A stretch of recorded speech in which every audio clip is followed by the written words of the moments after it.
So, hello friends, this is your host JP Mandal from JP Mandal. So, again, this year 2023 is about to end. We are in the last week of the 2023, and pretty soon we'll say bye bye to 2023. So, we have very special guest, and today my topic is really very interesting that will touch so many people around the country. And today we are talking about the American dream for the middle class. And today my special guest is Mr. Roja Adhikari, all the way from Colorado. He used to be, former Californian, but he had lived, like American dream for last few decades here. So he have been there. He has done from IT to finance to, and he had traveled so many different countries. So he is a wealth of knowledge, experience. So Rosadai, welcome to JP Mandal. So how you've been? How is your holiday going on? Jay, thank you so much. First of all, thank you for inviting me to your show. Namaste and good evening to all your listeners. This year, Christmas, and I think is a little bit quiet one because as you know, I have two children in California. I have one in here, and unfortunately, or fortunately, actually, for that matter, my daughter was, and my older son, Chris, has been preoccupied with his project as well as his further plan to graduate school, and that's why they were not able to come here. So Christmas was not as much fun because, as you know, Christmas is all about having family and enjoying time together. So, but regardless of that, we tried to make the best we could, and so far it's not bad. Awesome, awesome. So your experience is very versatile. So I want to just touch like one side of the thing, which is like common for many people. Everybody come here in America and wants to live a good life. So in your like your journey of a life, you have seen it.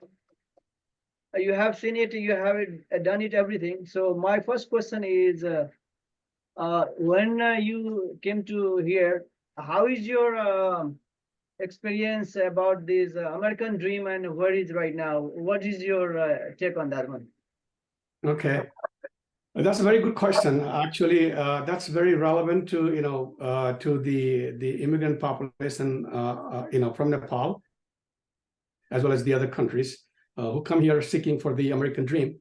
And so, if you when I came to this country almost 43 years ago, and environment was very different. Yet in many ways, it still remains the same because, at the end of the day, American dream also comes along with the American hard work, right? And so if you have a same, the Jill, and then, you have a sort of the drive to succeed, America is still a good place. So in that sense, I see some similarity, but of course, time is different. As you know, in 70s, 60s is considered to be America's golden era, where everything was working in the right place and America was booming. Even when you work at the factory, at any factory, you would be raising, family of 4, 2 children, wife, yourself, and is still able to buy, vehicles and buy homes. And so those were the days. And so if you compare with the time of that and compare today, it is simply not possible. So in some ways, American dream, or the ability to accomplish or achieve American dream, has become a little bit harder.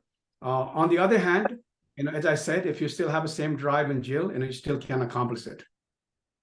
Right. So, I was doing a little bit research. It says Oxford Dictionary says that American dream is like the ideal that every citizen of the United States should have equal opportunity to achieve success and prosperity through the hard work, determination, and initiative.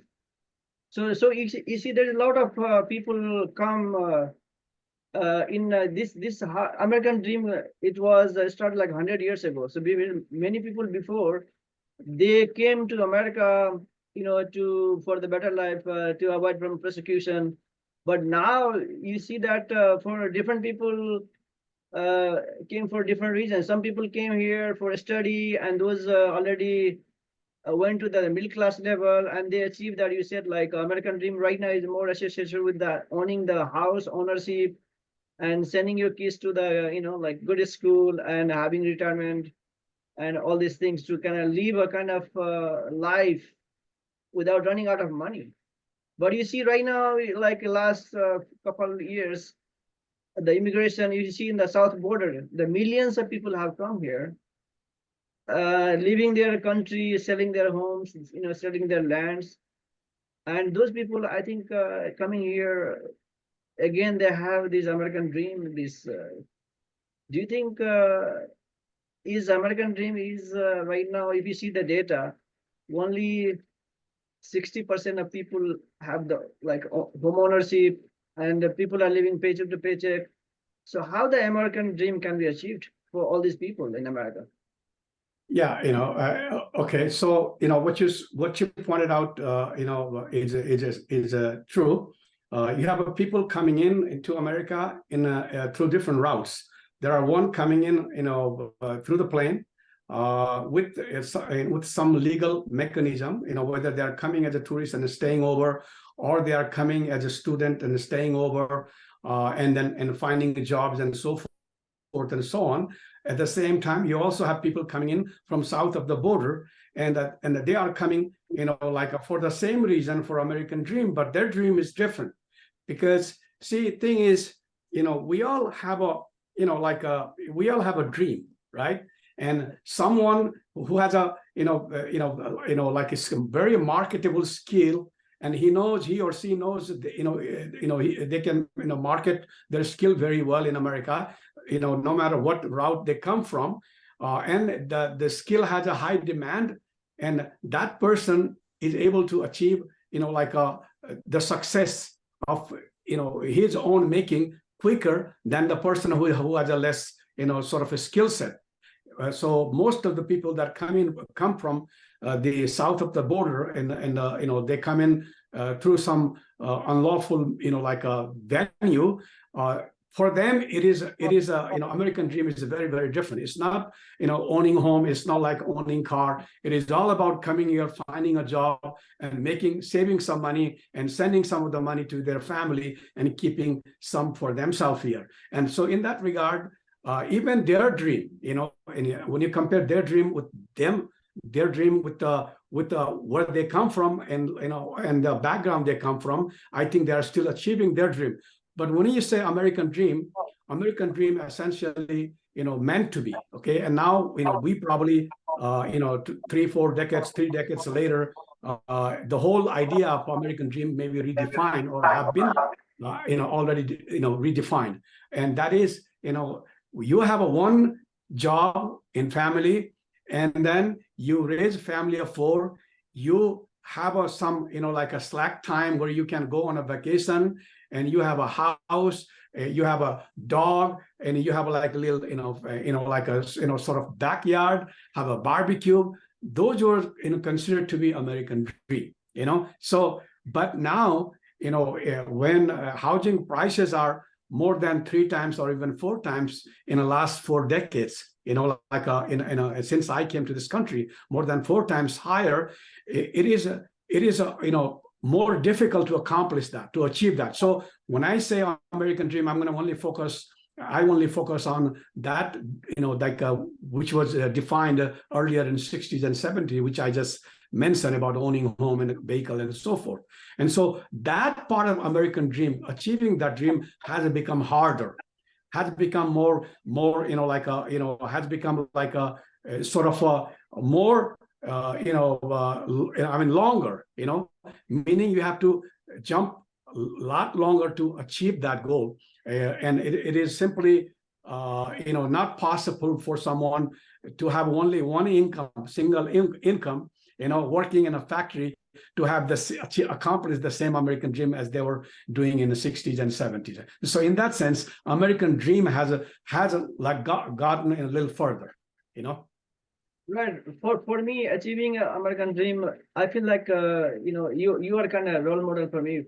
I feel that you see your lifestyle and everything. I think you have achieved the American dream. You came here, then you know, like traveled, you acquired different skill set. You know, went in the IT, you went in the real estate. You are now traveling. You have, you know, passive income. You have retirement fund. So right now, I see like even in the Bay Area, people are making like you know 150, 200 plus, but still they cannot afford home. And you know, like they are late starting their family, they don't want to have more kids. Right now you see there is a decline in population, birth rate, and only you know people who are you know producing more kids are like you know migrants.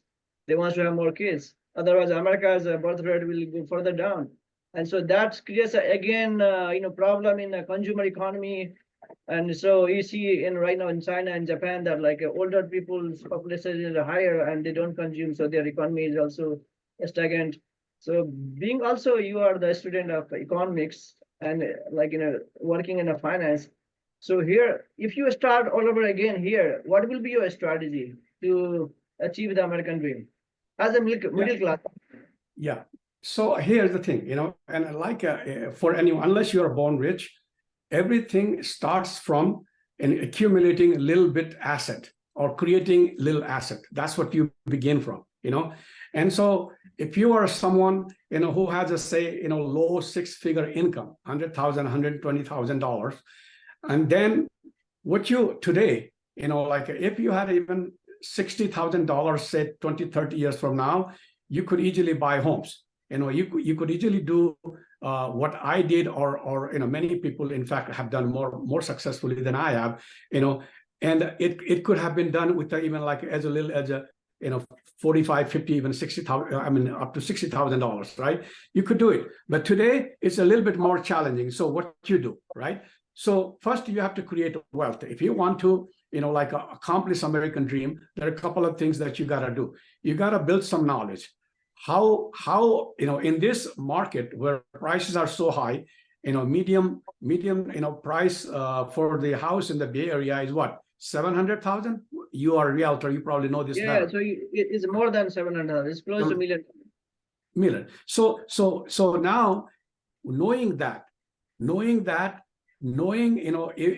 right now, especially when interest rate is so high, almost 7% interest rate mortgage, knowing that, how are you going to buy a house? And so what you do, first of all, you need to build asset. And if your sole income is the job that you are working on, then you need to cut down all your, discretionary expenses, right? And, you have to compromise a couple of years, your travel or the other things, the trip that you want to make. You gotta make enough money to put a down payment that's going to allow you not only to buy a house, but also able to afford the mortgage, because the prices are high. If you cannot do it by yourself, then if I was in that situation today, what I would do, I would team up with somebody else. So suppose I cannot be qualified for $1 million house, right? What I can do is buy, a $1 million house in partnership with some family member, if possible, if not with some friend, and then have that. Once I buy that house, and then few years, 2, 3 years, 4 years later, that market, especially in the market like Bay Area, prices are not going to go down. They may have a smaller dip, but they're not going to go down. They're not going to collapse. Even during like 2007, 2008, the housing prices in the Bay Area did not go below 25%, in the Bay Area. And if you go the Central Valley and other places went like down even more, but in the Bay Area. So what that tells you, Bay Areas, the property value in the long run is going to fetch you, more profit, more income. And so you start with the spot in a partnership with somebody, and then a few years down the road, either you can sell it, you will have a built-in equity, and then you go buy your own, when you are able to do it. And so that's one way to do it. The other way to do it is basically, if you cannot afford right now, whatever salary you make, what you do, whatever the disposable income you have, you put in a 401k, you maximize you maximize 401k, you know. And so what will happen is, 401k, in the long run, it is giving you about, at least 6-7% in annual return in the long run, right? And so at least your money is growing by 6-7%. If you have a nice diversified, like a portfolio, then 10 years, 5 years later, you will have some asset built to it, and then you pull some money out and buy real estate. So here's the thing: it is difficult. It is more challenging, than like in 80s and even 90s, even 2000. That is true, because the prices have been, skyrocketed. But it is not impossible. It can be done. You just have to sacrifice, and you have to basically, like purchase the property maybe a few years down the road when you have a built-in little bit more money. So say instead of buying house, you invested in a 401k. What happens is, first, you're getting tax break, right? You're deferring your taxes, first of all. Second, your money is growing. And third is what is happening is you are leveraging against the real estate price hike, right? Because the price is also going by, say, 6-7%, but your value is also growing. So you are at par with the growth of the real estate, until you buy your own piece of property. Your value is also growing almost the same ratio, if not better. And so that way, if I'm to start, that's what I would do. That's awesome. That's very good, the nugget you gave to a lot of people. Another question, just for I see from your your lifestyle, though you are working in the heart of the Silicon Valley and you decided to own the property, you drove like almost 1 or 2 hours going to the East Bay, and you sacrificed years and years to build that kind of your nest egg. So right now, this is that situation has gone worse right now. So do you think, let's say if they are in a Bay Area or they are in LA metro area, if they can't afford a house in California, they should move to neighboring state like Arizona, maybe Nevada, maybe Idaho. People are moving though, also moving to, a lot of people are moving to Texas. So in order to achieve the American dream, they should move or where the cheaper the price is, or is that a good estimate? That's Jay, you raised a very, very important question, and this is, I'm going to give you an example of my friend, and then that will answer your question as well. Okay, so I'm going to give you example of a friend, actually 2 friends. It's a tale of 2 cities. Okay, about almost like 40 years ago. Okay, a friend of mine bought a house, and this is a real story, real life story. I'm not making it up. Okay, so a friend of mine bought a house in Midland, Texas. It is a West Texas. It's about, I think it's about almost 600-700 miles west of Dallas, West Texas, near, very close from the border, right? Not very, not close from El Paso, which is close from the border. Anyway, Midland, I have been there. Yeah, I know that area. So bought a house for about $79,000, $80,000, and another friend, almost the same time, bought a house for the same price in Santa Clara. Okay, so my friend, 20 years later, he decided he had enough of Midland, like Texas. He wanted to move to, actually he moved to Colorado, and so after that $80,000 approximately, the money that he spent, he also did some upgrade for another $20,000-$25,000 worth. So he had to spend about like $105,000 total in that house. Okay, and this person sold the house 20 years later for about $75,000. So he didn't even get the money that he invested in, and all the years, the mortgage and all those things he paid for, right? And so he paid for less money than he had bought for. At the same time, at that point, 20 years later, the value of the property of my another friend in Santa Clara was at that time was $800,000. Okay, so here's my thing. My thing is this: as much as possible, as long as possible, you want to buy, the house in the right location, because real estate is all about location, location, location, and it is the like a what do you call it, the most important investment you will make in your life, more than anything. Okay, so that is why I do not advise people to go, Arizona. Yes, you can find a cheaper house, but 25, 30 years later, you want to retire.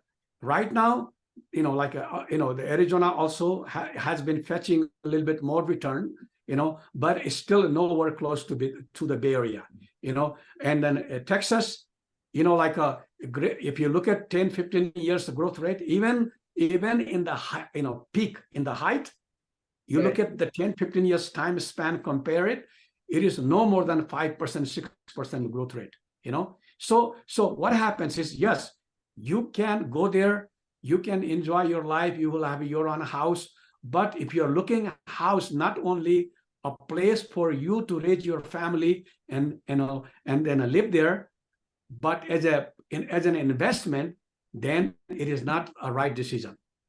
But of course, if you are not able to do at any cost, buy the property at any cost in California, then of course you want to go wherever you can, right? But my advice would be, even then, try to stay in California. If not Bay Area, go to like a Central Valley. If not, go even deeper, Tracy, Manteca, even Modesto, because in the long run, the way the California properties are growing, and then, even though there is a population shift and all those things, but the people who are coming in the market to purchase real estate, that is, that is still very, very strong. And that is only thing matters. It doesn't matter, if 1% of, population of California moves to Texas or Arizona, it makes no difference. So long there are enough people who are in demand for the housing, for the new houses, your housing prices will keep going up. So my advice for the people would be, don't do that as much as possible. But of course, as I said earlier, if there is no way, no how, you cannot buy in the next 5, 10 years, then of course you want to go wherever you can. Yeah, so you see most of the west coast of America, so especially, is still very empty. If you see the Rocky Mountain range, because of the rain and the desert area, so if you count all this population of these 13 states, from California to all the way to Washington, there is like 78 million people, and rest of all the American population lives, east of the Rocky Mountain.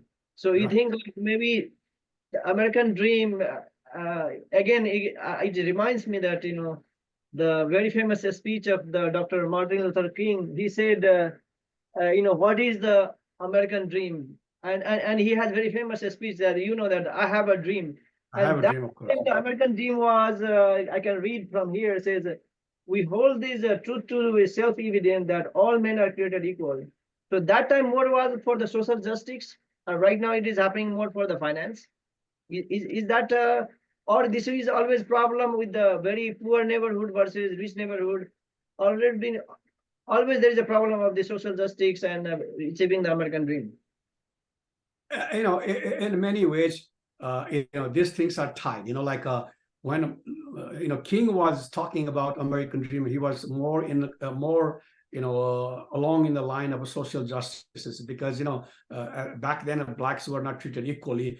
They had the segregation. They had they were still asked to sit in the back of the bus. So he was speaking more along that line, I think. But ultimately, if he had seen American dream had succeeded, then I think the second thing would have been, he would have been talking about the same thing. Because see, all the social justices, all the system, equality, economic models, these are all means. These are not the end. End is ultimately, to provide, safety and security. Safety and security meaning, you have a, financial security. I don't mean only, like a security from, something may happen, but also financial security. So ultimately, if you don't have that, then you do not have American dream. So of course, Martin Luther King's, like a message behind that was ultimately these are the processes, but what he wanted to say was, these processes, if we do have all the equality that he was asking for, then the minorities will also accomplish the American dream, and that is a financial dream. So it's somewhat, it's tied, in that sense. Oh, that's an awesome point. So you see also another in order to achieve the American dream, you said very calculated. You have to budget. You have to plan your lifestyle. Right now in the middle class, you see most of the middle class people, they have little money and they get the raise. First they will increase their expenses. You'll see many very well-off people, very high net worth people, they will drive the same car for a long time. But if you see the middle class people, they will go buy new cars, Tesla, these big trucks, their expense, and they do not live in the delayed gratification. Do you think is that that habit making the middle class poorer and poorer? And then No, it is true. It is true. Here's the thing. So the only reason you cannot accomplish American dream, one, you have an income, yet you do not have a knowledge. You do not have a knowledge how to accomplish those dreams, right? There's one aspect of that. The other thing is you have income, but you are careless because you are only focusing on today. You know what I mean? And you are only focusing on today. You want to have like you said, you want to have a expensive car, and you want to have a Tesla, Y model and a T model, and then you want to have a you want to go on a vacation regardless. You want to go like a long vacation twice a year. And so what happens is if you have, no matter how much money you earn, unless you are company CEO, big time director, where you are making, like a 6 or 7 figure, high 6 figure, or like a 7 figure, income, you still have a limited income. And in that way, you have to either know how to use that money, in that sense, in that way. If you don't know, then you need to seek out, and then, if there are society, like for example, Nepalese community, maybe Nepalese community should have leaders, that they have this education plan, some sort of forum where they educate people who have money, and how can they use that money to, not only accomplish American dream, but also go above and beyond, retire maybe in 50, instead of waiting for 60, 65, and 70. Right. And so you got to have if you have a role model who can teach you that's one thing. The other thing is the same community leaders can also, and this is, I'm speaking of, community like Nepali, Indian, or other community, right? And educate the people, younger people. Hey, it's good to enjoy. It's good to have fun. It's good to go on a vacation, but also think about the future. Do you want to keep working like this rest of your life until you are 75 and 80s, or you want to, retire earlier? And if you do have any desire to retire earlier and live your, elder life peacefully, nicely, without fear, then you need to start to plan, how to become financially secure. And you cannot afford to, keep spending money the way you are. And so those are the two kind of people who cannot accomplish an American dream and above, like I said, one without knowledge, who do not have a knowledge, have a money, have a desire. The other one is simply because, they don't think that, they don't think about the future, and those things have to be changed. So you're saying that those are because of those latte habit. You want to go like $5, just, drink. Some people, some of my friends, they drink multiple latte a day. I mean, like if you count those, and then they go out, eat, pretty much their income will not suggest that, but they will do that. So even just a small thing, if people can manage, they can achieve the, just say, if you cannot afford the house in San Jose, maybe you can go to Bakersfield. It's still a nice place to live. Still, you can, have the house and you can raise your kids. So, but right now you see the overall, all these American 50 states, California economy is like one of the top 5 economy in the world. Like it's bigger than so many states you combine. Yeah. Yet California is becoming like American dream, very difficult place to achieve it. So is that because of these government policies? Uh, Even though California is pretty blue, but you see that like homelessness is going up. There is more and more people. There are more and budget for like housing crisis. The metros, big metros like San Francisco and LA has been right now. It's kind of you feel that is you are in not in America. You feel that like all these kind of war zone.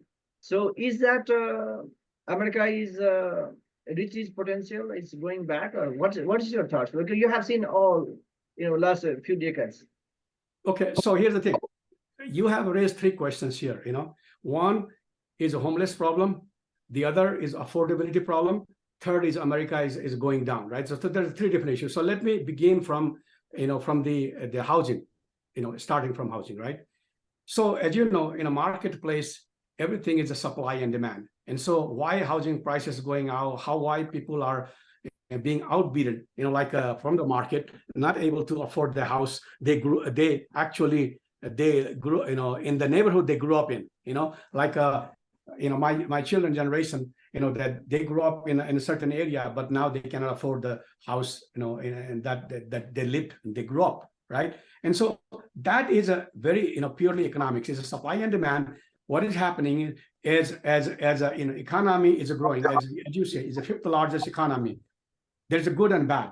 The good is the 5th largest economy. The bad is because it's the 5th largest economy, every like a skilled person want to be in the center of that, right? Yes, some people are leaving, but those who are leaving cannot compete, in terms of, like a job, in a marketplace. And so that's why they are leaving. Those who are competitive, those who are extremely qualified, those who can fetch high dollar, they are there. And they are like a growing. And that is why, because the high income people are like a growing in the Bay Area, housing prices are also growing, because as you know, in economy, it's all about supply and demand. There are more people looking for the house who can afford to buy a house in the Bay Area than those people who can, than the supply, housing supply is out there ultimately, So that is why, and that government cannot do anything, because, government can only do a few things. It can subsidize, for the people that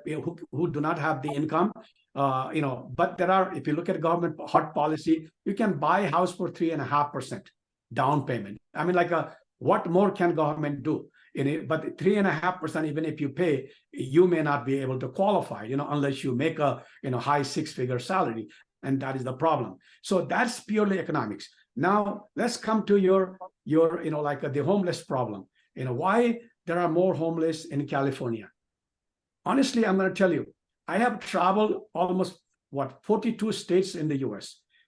Pretty much all big cities I have traveled, and I have seen homeless problem everywhere. You come to downtown Denver here, it's not California. You see blocks and blocks of people living on the street, even in the winter, when it's snowing, right? So homeless problem is it's an urban problem. It's an urban city problem. And where does the homeless problem happen more? Wherever there is a more sympathetic, more liberal government, because the government policy, is that they want to give a comfort to the people. So they don't want to, have a police go in there and kick them out and displace them even in a more unsafe places, in a lonely places where they may be even more prone to crime, because as if you displace them from downtown San Francisco, and they may end up living somewhere in tunnel, and it could be even worse, for them. And then these people, these homeless, they are not really Californian homeless. You ask them where they come from. They come from everywhere in the country. Idaho, they come from Texas, they come from, you know, different part of the country. So they are not all Californian. But why more people come to California? Because the Californian government have a more sympathy, more empathy towards the people who have a less, you know. And so I think it is part of that. Also, homeless problem, you know, if you go and ask people, it's a lot of, you know, alcohol, drug abuse, as well as a mental problem people. So you talk to people, you know, homeless people, you find a lot of them have those kind of issues, and some have family issues, you know, I mean, because they were abused at home and then they left and they ran away. And so all these social, you know, problems that was created somewhere else, but it's within this country. And somehow they all, you know, like ended up being in a Los Angeles and San Francisco area. It's a problem. It's a problem. No matter where did it happen, the government of the place, you know, like a state of California and city of San Francisco, city of Los Angeles, have to deal with it. And I think they are trying to deal more empathetically, but that is also creating problem for other, like businesses and other, you know, and the crime is growing, because when people don't have things to eat, what they do? They steal. It's very normal. I mean, it's very natural. It's not a right thing. I'm not justifying, I'm not condoning, but I'm saying if I don't have anything to eat for 3 days, I do whatever I can, you know, to put a food in my mouth. And that is what's happening, right? And so that's why crime is also growing, you know, along with the homelessness. And so that's a socioeconomic problem, and it has a problem and a failure of the policy from the central level, failure of the policy from some part state level as well as a local level. So each one of us, I think, is responsible, you know, for the homeless problem. Now the third part of your, you know, question is America in decline, right? I think that's what you said, right? And so yeah, you know, America, like every empire, it is in its maturity, you know. As you know, it's just like a human being or any, you know, sort of a lifespan of any one starts from, you know, beginning, slowly rise, and then you reach to a plateau, and then it start declining, just like human beings. So the country is no different, economy is no different, empire is no different. So America, you know, if you look at it, 60s and 70s, you know, even up until 90s, probably, you know, like where it's like a, you know, golden age.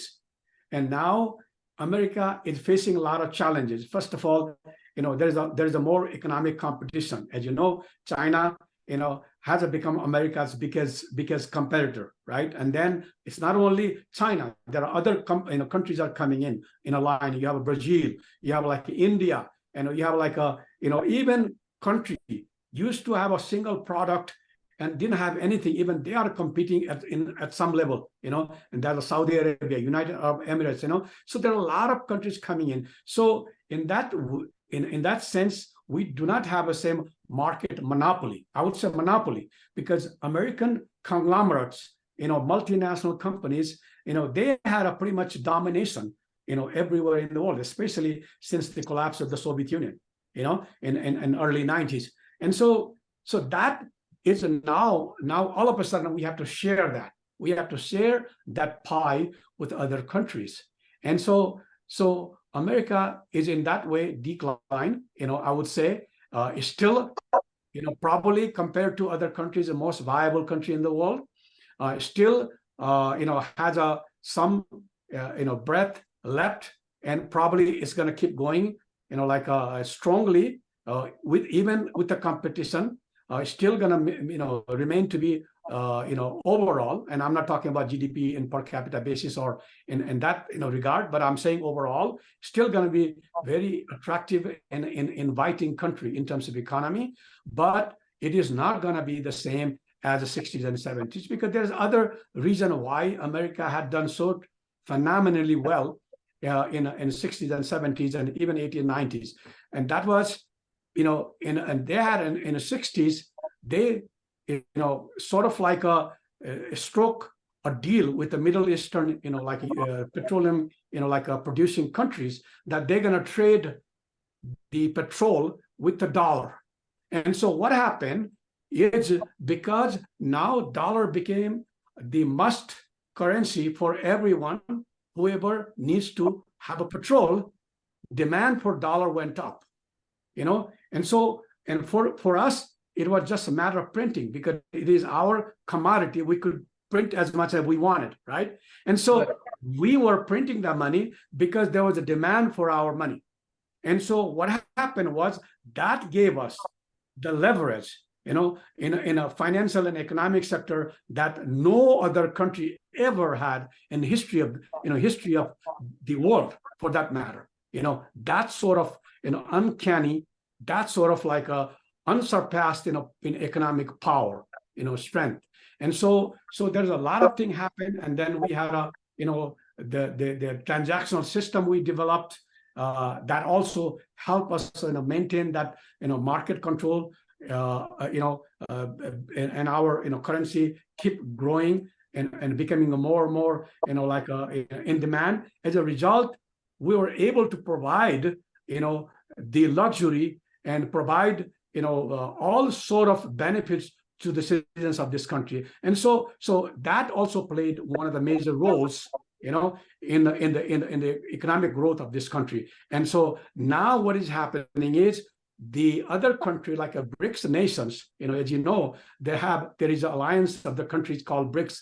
Now is a BRICS +6. BRICS is Brazil, Russia, India, China, and South Africa. And so these countries have come to a term, and they have now decided that they're going to trade. They're going to trade or purchase the petroleum product with the other than the US dollar. And so now that effect hasn't taken place yet, but 15, 20 years from now, that effect will also cut down some of our the strength, or some of our the power, economic power. And so that is also going to add to our decline. So in that way, in a long run, we are embarking on a decline, in a long run. The short term, I don't see anything going to change. Short term meaning like a 10, 15 years, like 20 years even. I don't see a lot going to change. Of course, houses going to be more expensive, especially in the big cities or near the close to the urban area, city area. You're going to see that trend keeps going, and unaffordability of the housing going to keep growing. That's going to happen, but we're still going to keep growing as an economy, but we have begun to decline. That's what I'm saying. Right. So that brings me to the next point. You see the national debt is right now 33 trillion, almost like that number. And you see the American GDP is around 26 trillion. It's like a 1.23 ratio. So, and also you see that right now the, especially for the middle class, inflation, I feel myself when I go to buy grocery, before it cost me just say $50, now cost me $100. It's like it spins me. Again, you see in your time when you came here, the gas price probably was, I do not know, maybe under $1. Now you see $5. So these costs, inflation, these national big debt is somehow impacting the middle class, because the American taxpayer mostly comes from those middle class people. Right now, middle America is kind of this, innovation of technology. AI is coming, so that is taking some jobs. Globalization, a lot of these big companies went outside to manufacturing. Those good paying jobs also gone. So you think this middle class is shrinking and is going to impact in the American dream is big time? Okay, first of all, let me make a little slightly, I would not say correction, but under representation that has been that you read when you see the debt of this country is about $34 trillion. In reality, there was some economists. They have added the total debt. It is 100. It's exceeding 100 trillion. And the way it is, it's because if you look at the debt, national debt right now does not calculate the commitment which has been already made, the Medicare, the Medicaid, the pension fund, all of those things that government will have to pay. There is no money for that, has not been shown in the debt. And so that's why debts have been underrepresented when you look at it, do the Google search, it shows the national debt is 34, about approximately 33 to 34 trillion dollar. But in reality, is a much more. It's like almost 3 times more than that. That's what many economists believe. The U.S. national debt is. That is the other question is what were you saying? The other part of the like is the impact on the middle class, middle America, Yeah. especially this Okay. inflation, cost of the thing. This all different factor is kind of putting pressure on middle class. People who can afford everything now, they can afford, and they become like poor class. So I'm going to tell you. So you're right. So what is happening is middle class has shrunk from 66% in the 70s and 80s to right now about 53-54%. So middle class in America has shrunk, and it has a lot to do with the manufacturing jobs going out of the country. And so if you look at the policies of 80s, that encouraged during the Reagan time, first 8 years of Reagan and 4 years of George Bush. If you look at policy, eventually impacted, and it basically gave an incentive to a lot of manufacturing company to leave the country and set up a site in China and other places where the labor cost is lower. And so as a result, what happened is people that were working in Detroit and Ohio in a steel factory and automobile factory, their jobs gone away, and it's gone permanently. So, consequently, the middle class, as I said earlier, in the opening, the family of 4 with a single income used to be able to, buy property and buy a house, and then vehicles, cars, and then have and still go 2-3 times a year on a vacation. And that was sort of like what model American dream used to be. But that is not possible because middle class is shrinking. So yes, middle class is shrinking. That's why you see the either you are like upper middle class, with someone making like $160,000-$170,000 over, or you are someone making like a $70,000-$80,000 than lower. And so if you are in the lower range of the income, then you're not able to do any other thing that you are able, your parents and grandparents were able to do in the 70s and 80s. And so in that way, the quality of life, American people is declining, because it is not, affordable anymore. So that is the fact. Right. So another point is, say for example, right now, like people are living longer. Almost you see the data census, like male is living 83, female are 85, 86, 87. But if you see their how many years they work, they are pretty much they're like working 62, maybe 67. Some people are, but now right now there is like more than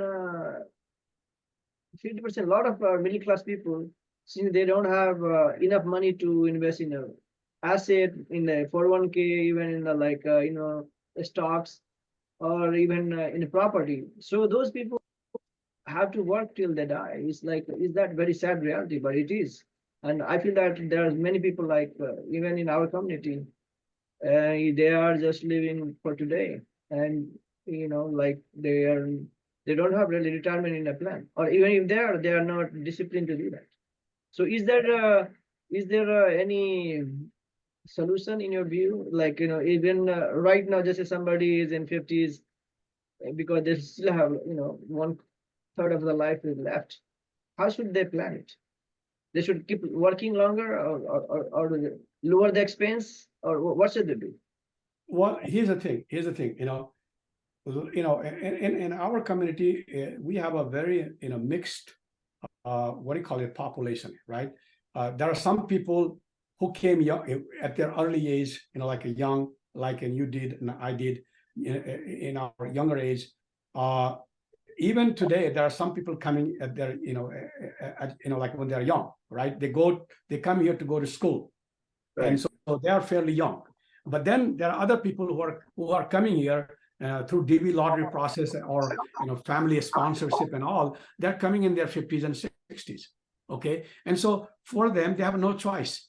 If they want to survive here, then they have to work, and earn at least like whatever the 40 points they call it, for Social Security, so that they can get the Social Security and retire, and so they have no choice. But the younger people have a choice. Younger people, those who have come, younger does not mean like coming here like a 14, 15. Even if you come at your age, like I said, 30, 31, 32, you can do that, but you have to do exactly what I said.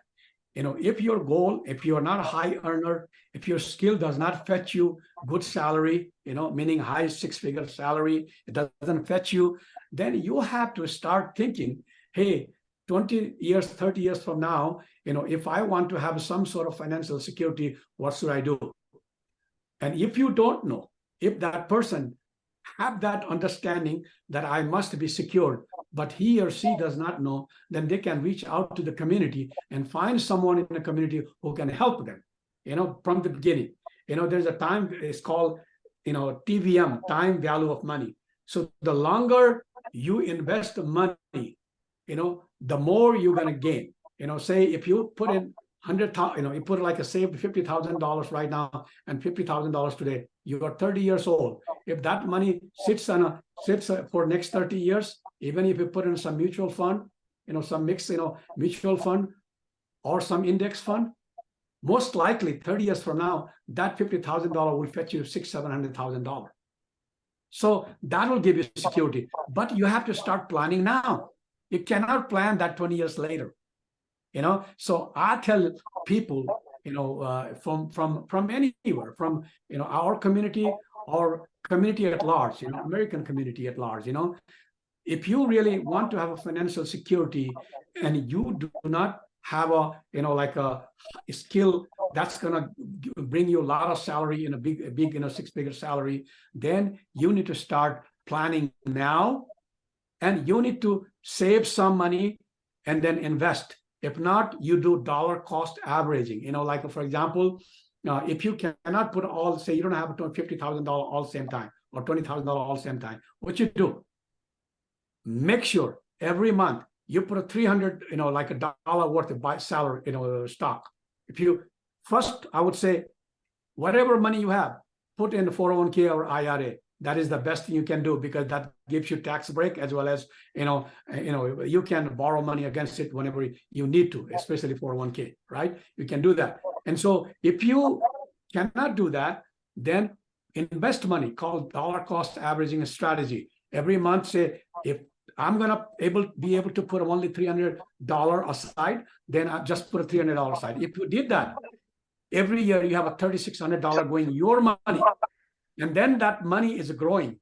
And if you did that for next 10, 20 years, like 20 years later, you would have a $300,000, $400,000 from that way too. So, but you have to, start doing it. If you don't know how, then you need to find someone who, either in a community, or you can even go find some financial planner, get like 1 hour consulting, cost you like say $100, and they'll tell you what to do. Exactly. So you are mainly talking about these finance skill. Maybe the people are software engineer. They are like they are like finance guys, but they tax planning. Another big expense is tax planning. Yeah. And the budget planning. I see. Another thing I wanted to get your take on is especially you see middle class people. A lot of people. There is a 3 major risk of life. You will get sick, you will get older, and you will die for sure. But many people you see right now in the community, even they don't even buy the simple insurance, even the term insurance, and then they will do go fund meetings. What do you think is a lack of not buying this life insurance and managing the risk is because of this is coming from our background, the baggage from the not planning of the finance, or they're not. Yeah, partly we come from, finance is actually, it's not only Nepalese, community problem, it's even the US. Even American children that are born raised here, they have no idea. They are only taught culturally how to spend money, but they are not taught how to save money or how to grow money. That is not taught in the school. That's not taught in the college unless you are finance major. And so that's one of the things that is happening here as well. But the problem with the Nepali community is, of course, they don't know how to seek out information, how to get a knowledge, and when it comes to life insurance, there's another thing that I wanted to tell you. And I think this needs to be, learned. This needs to be understood or taught by the community. Is this: if you have a, insurance company or a broker coming to you, which a lot of Nepal, there are some, I think, there are some brokers in the community who are selling life insurance, right? And they're selling life insurance. They're saying, okay, you put like $150 or $200 a month, and then say 10 years later you'll have saved up $40,000 or whatever. They come up with that, right? But not everyone can put a $200, $300 dollars per month. Some people may not be able to. Okay, so insurance has a two purpose. Okay, one is to part of the money to grow.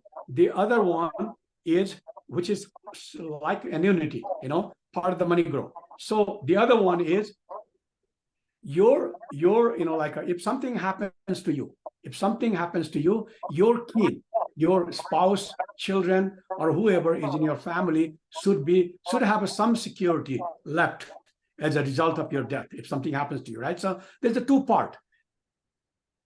If you can afford life insurance, go life insurance. But I'm not really a big believer of life insurance. What I believe though, each and every person should have a term life insurance.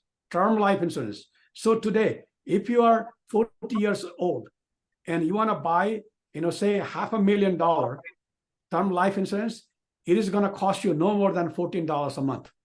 That everybody can, in my opinion, everybody should and everybody can invest, because if $14, $15 a month, if you can secure your kids in the future, something happens to you, I think everybody should that, and if you have a money out of, like I say, more money, say $50, and if you're going to put more $200, $300, first invest that in 401k, if not IRA, if not, use dollar cost strategy, dollar cost averaging. As I said, every month buy similar, mutual fund, same mutual fund for the same amount of money. So in some month you end up buying more share, other month you buy less share because the market is going up and going down. Today, suppose the value is $50, tomorrow is going to be $60.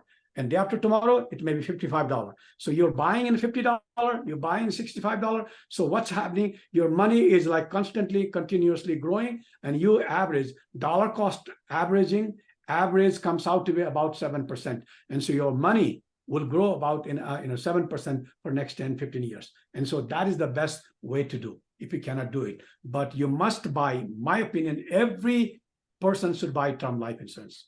So that something happens to you, your kid is taken care of. Thank you. That explaining this is really kind of very, unfortunately.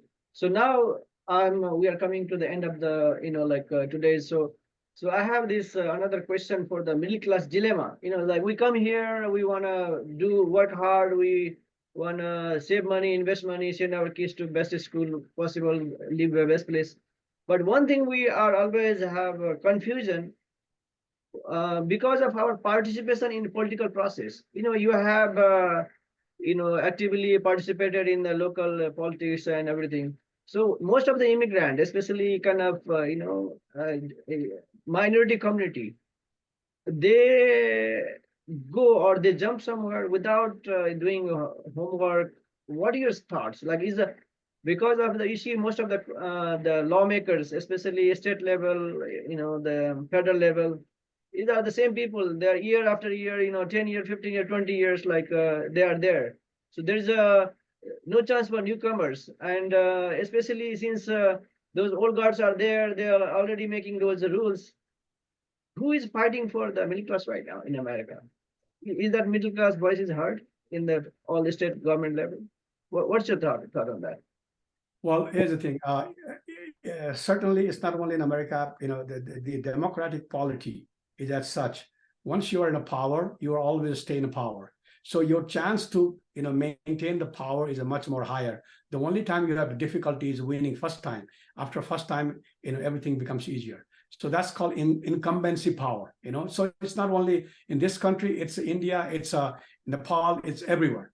And so if you look at, that's why time and again the same people are getting elected again and again and again. And it's a failure of democracy, I would say. And there's a fundamental reason why it happens in most countries is once you are in a power, people like to give you money, and so you're the people who are holding power are able to raise more money than the people who are new.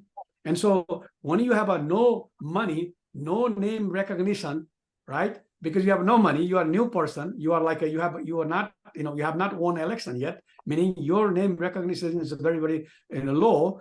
It's a very, very challenging to compete with the incumbent, because the incumbent not only has a name recognition but also has lots of money given by business and other self-interest group. And so how you solve the problem is a very big thing. And I'm a personal believer of public financing, meaning if it is me and I'm making decision, I would ban all private money. I would allocate, like I say, look at the poll, top 4%, or top 3%, according to the, like a popular, the polling, like numbers. I would proportionally give the money.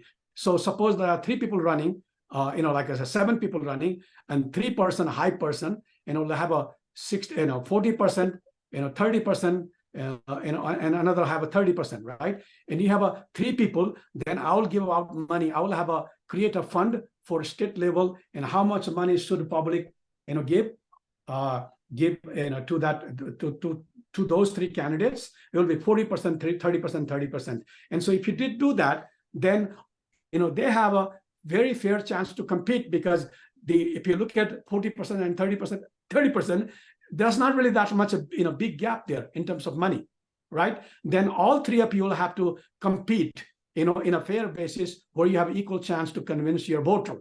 But right now what is happening is the incumbent congressman has like a $4 million in his bank account, and then this the challenger comes in and she has only like a raise like $100,000 from family. How can she compete? She has no name recognition, and no money, and she's definitely chances are her chance of losing is like a very, very high. And so that's a very different matter. And I think that is the biggest problem of democracy, is that it's a big fallacy to think that in democracy Don't you everyone think, has like, if you can create the quota system for the middle class people, just say there has to be representation from like certain age, like certain income group, so then maybe that will solve the problem, because the always people who have... Quota doesn't work. Here's the thing. Quota simply, suppose you give them a quota, right? Middle class or whatever, like income, someone, comes from some, ethnic background or Hispanic background or Asian background, you give a quota. What happens is that individual after first term becomes incumbent, and he's going to be, or she's going to be no different than any other person that came from non-quota. So quota, I don't believe in quota. It has to go, by the meritocracy. Like you have to compete, you have to convince your voter, but the system has to be fair. Meaning the money, how much money comes in, how much money goes out, has to be very, very, very equitably and fair. That's what I think gonna equalize this thing, in my opinion. Oh, awesome. So the another middle class question I have, and also a lot of people ask me, is that the country is itself in a deficit. Like we don't have like budget surplus, but right now there is a two war going on. One in Middle East, another in Russia, Ukraine, and where US I'm like taxpayer money, we are billing them. We are providing them help and support. Billions of dollars. Is that because that's on the long term that's going to increase the tax, and that will again affect the middle class. So is that is a good strategy? Like we need to, how long we need to help? Because America is a global, leader. So we need to go everywhere, or why just these two, area? I mean, like Russia, Ukraine, and versus. Well, what's your take on that? I'm just like curious about that, like how it makes sense with the dollar and war sense and supporting all problems all over the world when we have a problem in the house. I'm going to tell you. How we purchase, almost 16 states that came through Louisiana Purchase, including Louisiana, Ohio, even part of the Colorado. It came like North Dakota, South Dakota, Montana, Wyoming. These all came through Louisiana Purchase. How we ended up buying it. What happened was Napoleon, had waged 3 different wars same time. He had one war going against British in Waterloo. There was another war he was waging against Alexandria, which is Egypt, and then one third war he was waging against Russia. So what happened was he ran out of money. And so he basically, approached the Monroe, then Secretary of State James Monroe, to buy, to sell the Louisiana states, which is even Nebraska, Oklahoma, all these states in the West, right? Yeah. all Western states were part of it, right? He approached them and he sold them because he needed money. So what I'm trying to say is this: no country has unlimited resources forever. No country. We have right now military base in 750 places in the world, 750 military bases all over the world. Our military budget exceeds $1 trillion today. Direct money alone is about 800 or 900 billion dollars. But if you add the other money comes to the State Department and other ways, it exceeds more than $1 trillion, military budget. And you cannot go on forever.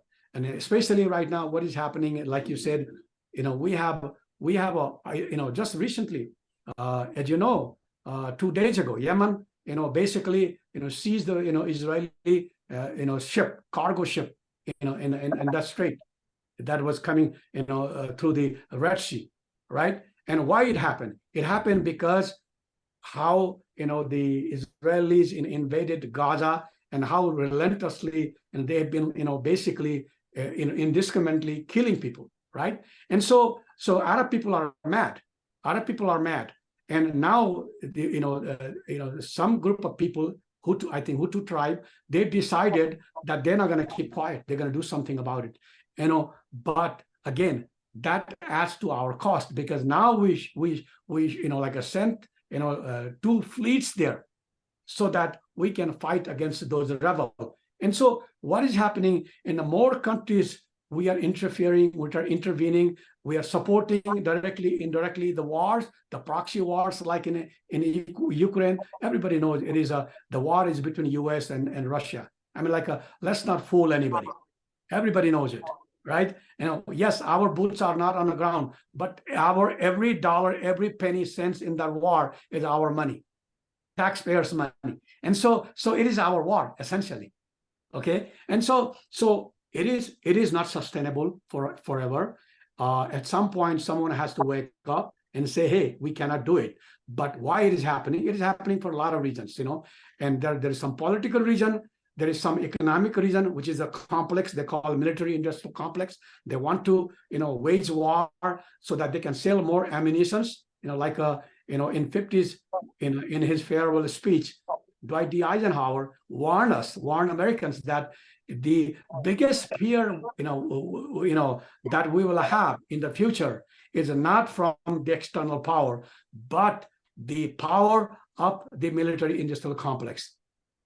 And then look at, what Dwight D. Eisenhower said, we have waged so many wars after that. And it's all happened because there is a war profiteering going on. That is also one of the reasons why we have been involved in so many different wars. And so there's a political reasons, there is economic reason for the benefit of the complex meaning military industrial complex, and then there is a naivety, among the policymakers like Blinken and Sullivan, and these people are taking it so easily.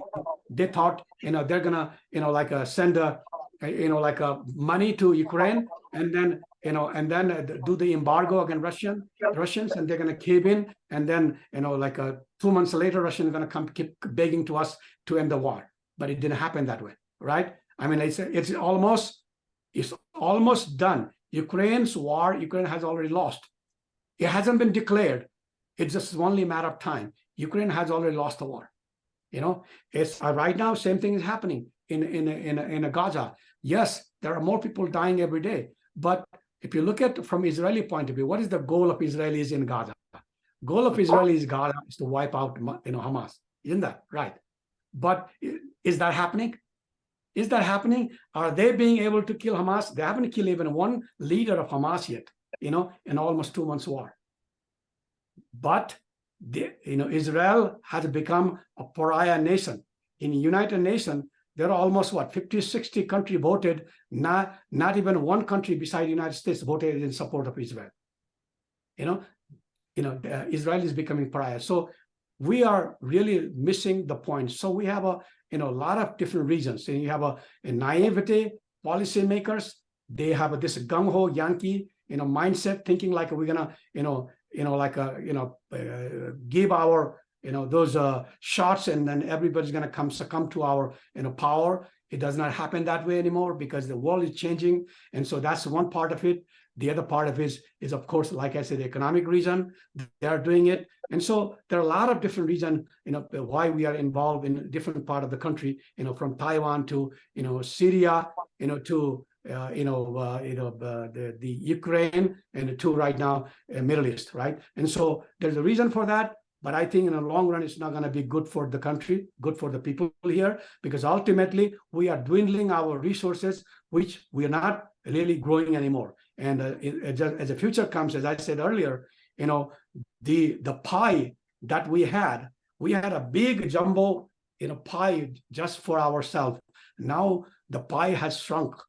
And so we do not have the same luxury, to eat as many slices as we used to, in the future as we have been doing in the past. And so we have to change our policy. We have to change our mindset that we cannot, be, the sole, what you call it, the policeman, and then do everything we want and as we wish. That is no longer the case.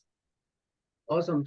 So again, let's summarize it in the terms of the middle class, especially, which is like 60% of the American population, is like a bread and butter for the whole, economy and everything, in the human resource and even in the innovation, the workers, the capital, if you see.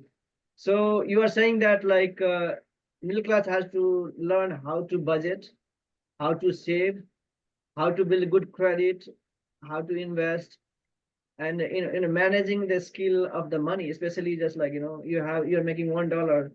So you survive in 50 cents, and then you make another 50 cents for investment, buying, stocks, or maybe your retirement fund or emergency fund. Do you like to add anything to summarize? New Year is coming pretty soon.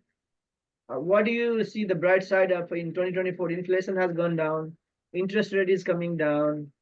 There are inventory problem is still there, but there are maybe, that situation might change.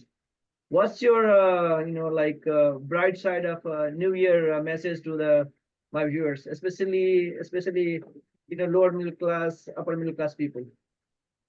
Here's what I'm going to say. I'm just going to focus on one thing, and I would say this: anyone, has a good income, good credit, even if you don't have a lot of money saved up, if you cannot buy a house, in a Bay Area or in Los Angeles, like a city area, find whatever you can. If you cannot buy yourself, team up with somebody else. And even right now, when interest rate is higher, if you did do that, here's the benefit. Prices have gone down even in the Bay Area. I've been watching, even my own property I've been watching has gone down in the last 2 years about 10%. 10% it has gone down. Okay. And so you can get a good value for the house right now. and you may be another 4, 5 months, 6 months paying higher interest rate. Interest rate, as you said earlier, interest is coming down, and simply because your inflation is going down. It came down, it's almost like a 2.5, 3.3%, and it's going to come down to 2.5%. The projection is in 2024 is. And so same way, you're like an interest rate, the Fed interest rate is also coming down. Fed has already indicated that that is the last hike that they made a couple of weeks ago. Now the next three, the meetings they're gonna have, they're gonna reduce the rate, cut the rate down. And what that does is when rate comes down, even though it is not directly connected with the mortgage market, because the banking, most banks are not in the business of portfolio, like a lending, because they are holding, the loan, in the mortgage loan for the secondary market. And it is in their interest to sell as much as possible so that they can make a profit in the secondary market. And so banks are eagerly waiting for an opportunity to lend money, more money, because ultimately it ends up in the hands of Fannie and Freddie Mac, Fannie Mae and Freddie Mac, and so in the secondary market, right? And so this is the best time, I would say, if you're looking for buying a house and you're thinking like, well, the price is still high, don't wait. My advice to you is buy a house, and then when like an interest rate comes down, and then you refinance and bring the interest rate down. But right now, prices are very, very reasonable, because as the economy starts picking up, then the housing market, the housing price is going to keep going.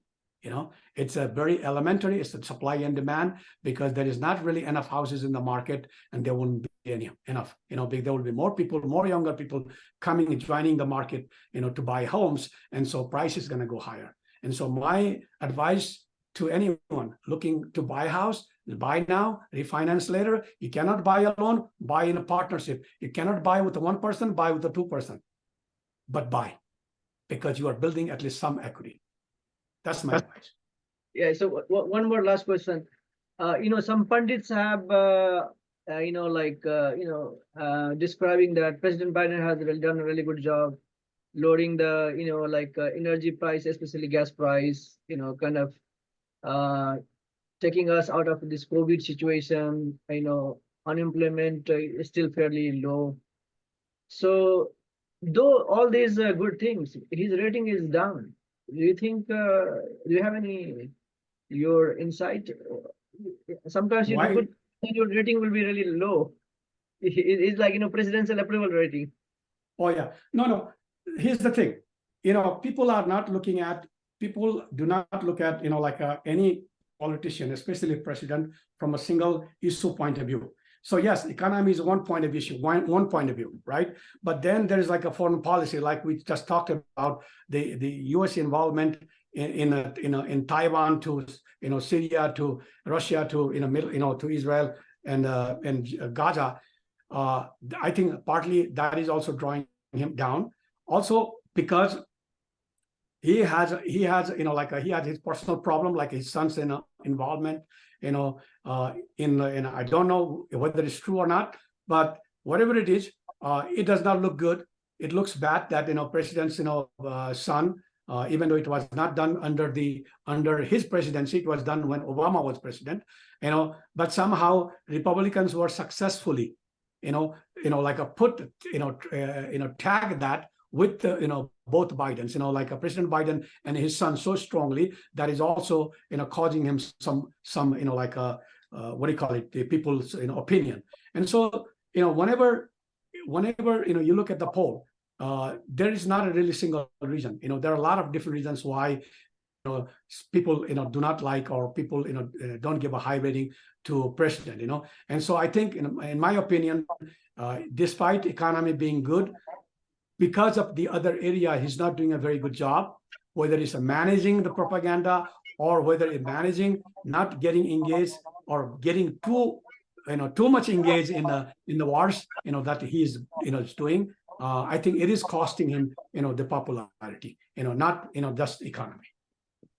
Thank you, Raza. So especially, thank you for your time and explaining so many wide ranges of topic. And this is, I think, to cover all these different topic. If you are not there, I should have anytime maybe 4 or 5 guys to talk, answer all these questions. Thank you for your time and wish you very happy New Year. And we would love to bring you again in 2024 sometime at your. Thank you, Jay. Thank you for inviting me, and it's always a pleasure. And I believe knowledge, like sharing, is one of the greatest things, because the more you share with the people, the more people understand. I think we have a much better place. And so in that way, I'm very happy to share what I have my experience. And with that, I also wish all your viewers happy New Year. Hopefully the next year will bring more goods and prosperity in your life. Good luck. Okay, thank you. Goodbye. Bye.